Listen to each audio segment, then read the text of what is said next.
To address the character customization reset issue in Helldivers 2 on PC, one method is verifying local files. This involves checking for corrupted game files and replacing them with fresh ones. To do this, access Steam, right-click on the Helldivers 2 library entry, select Properties, navigate to the Local Files tab, and click Verify Integrity of Game Files.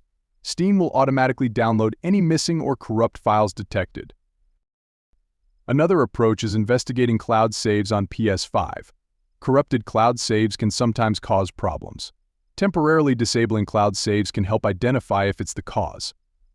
In PS5 settings, under System, Save Data and Game App Settings, disable cloud storage, then launch Helldivers 2 to check if the customization persists. Remember to re-enable cloud saves after testing. You can also manually save your character customization on both PC and PS5. Look for the Save Customization option in the character menu, usually found under Settings. After saving manually, ensure to close the game completely.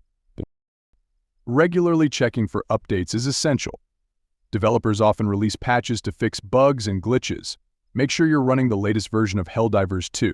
Steam usually updates games automatically on PC, while on PS5 you can manually check for updates through the game menu. If these solutions fail, consider reporting the bug to the developers. This enables them to address the issue in a future update. Bug reporting options are typically available on the official Helldivers 2 website, forums, or social media channels like Discord and Twitter.